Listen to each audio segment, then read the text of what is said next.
Yeah. Remember when that song was hot?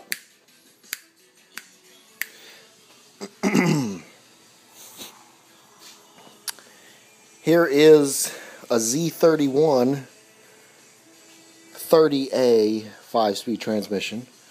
There is a RB25 5-speed transmission. Now this bell housing's been machined, so I've got them square.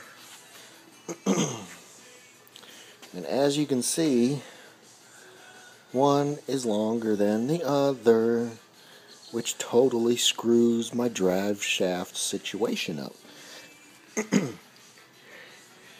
Now the shaft here, this is a little bit of an illusion because on this one it's inside.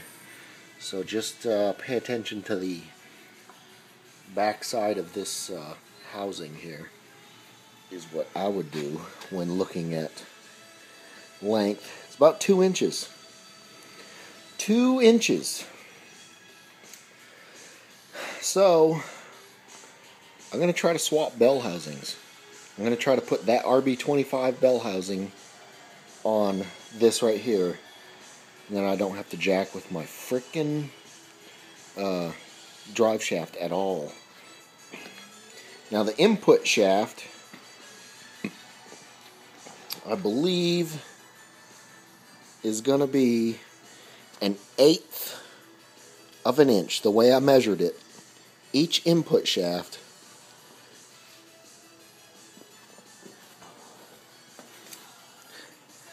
So I was looking at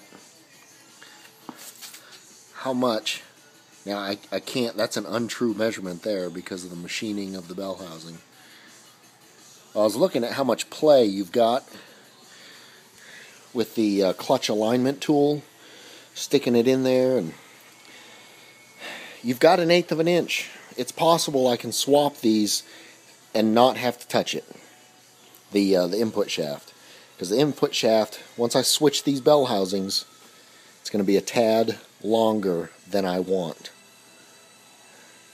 I think. Oh man, I'm going to give it a try.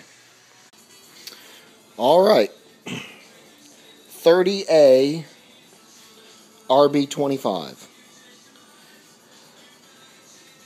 There's both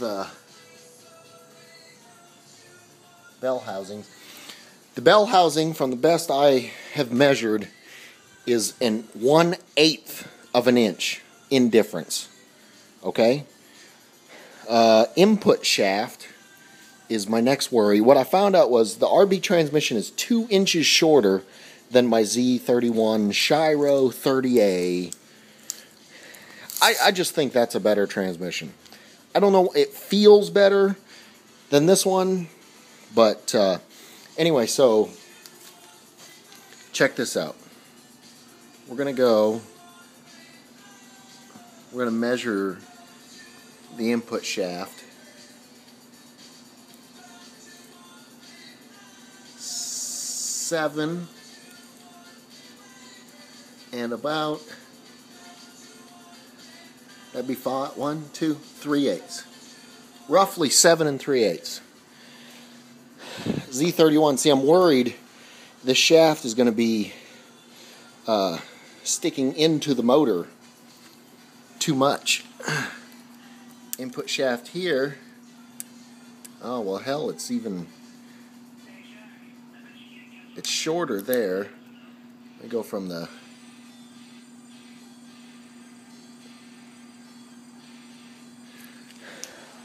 7 1/4. That was from a different spot. Let me look here. Come on. Like 7 3.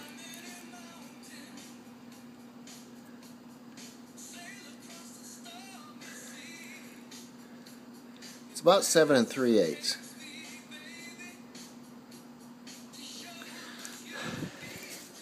So that's what I'm dealing with. I'm going to put the bell housing from the 25 onto that one.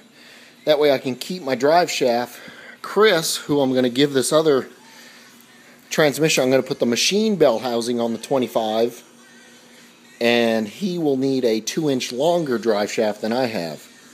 So, and his input shaft should still enter the motor, but I'll know once I get this one back together, I'll know if I'm making a mistake or not. And as I watch this video later, after I know the answer, I'll either wish that I continue working, or I'm telling myself, put it all back together the way it was, Phil. Put it all back together. Let's do it. Alright. Got the clutch on. Brand new throwout bearing. Release bearing, whatever you call it. So, we will get no whining from that throwout bearing, hopefully. So I put the, that's the Z31 rear end, RB25 bell housing. Already mounted it and checked it. The input shaft, beautiful. It's 1/8 of an inch longer, but she mounts nice and flush, so we're good. Put them together. Let's put it in the car. Oh, hold on. Now, I'm going to put the transmission on. I've got to, I got to put the oil pan on. I forgot about that. And take these motor mounts off and put my McKinney Motorsport mounts on. Then we can put it in the car. Okay. I got the motor mounts on. Got the aftermarket pickup for the rear sump oil pan. Now, one thing I noticed, my oil dipstick, I had to cut it off. Well, let me see if I can, a little focus here.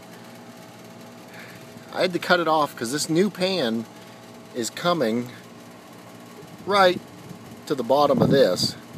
So, the old dipstick went in this hole into the large part of the pan. So now that part of the pan is now completely flat. So I figure if the dipstick will just come down, and if oil touches it, just touches it, it's got enough, because that's going to fill this up. So what I need to do is, in the future, find out how many quarts it takes to just touch the tip of that dipstick, and then maybe back it off by 1/2 quart. Know what I'm saying? Price you pay. Okay, golly, I'm about ready now to put it in the car. Got the mounts on, I think I already said that. Mounted the turbo. Had to shave a little bit off the valve cover to get clearance. Bought a plumbing kit that ties back into a coolant line. Plumbing kit for the turbo. Look how close. Look how close that is right there. Man, she all lines up. So I just gotta connect the drain, and it's ready. Then drop her in to the waiting car. Okay. Mounted. The motor mounts have been achieved. Haven't tightened it down yet. I'm going to have to clock this turbo, I think, even more, and have the outlet coming down here maybe. The back of the transmission is leaning down, so the motor's actually going to come up just a little. Alright? But the big question with that style of header, and I think once I clock that turbo, I think it's all going to fit. That red MSD is just sitting there. That's coming out. See what I'm saying? That's going to fit under there. I'll probably have to I'm going to heat wrap the hot side, keep from melting crap. Maybe I've got a heat shield that I'll put back in there. Had to take the valve covers off to get the motor in. This, man, I never want to do this again. I'm not joking. The valve covers, look how close we are, would not allow the motor to to go in, so had to take those off. Now I'm at the point now I gotta take my drive shaft off. I tried to install the drive shaft while, let me turn some light on here. I tried to put the drive shaft in. See, I've been smacking that thing around, but man, it just wouldn't do it. I couldn't make it happen. So now I'm gonna take it off there, put it in, and you know, I know that's no fun getting all that back, but and then hook up my transmission mounts. But we're getting there. She is getting there.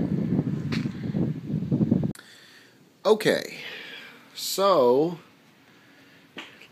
here is where I'm at. I've got the RB is all mounted, and I swapped bell housings from the RB25. This is the RB25 back half, and that's the Z31 bell housing. Well, I've got to trade them all back, and I've got to use this RB25 transmission. Oh, I hate it. I hate doing stuff twice, especially as hard as it was to get that frickin' thing in there.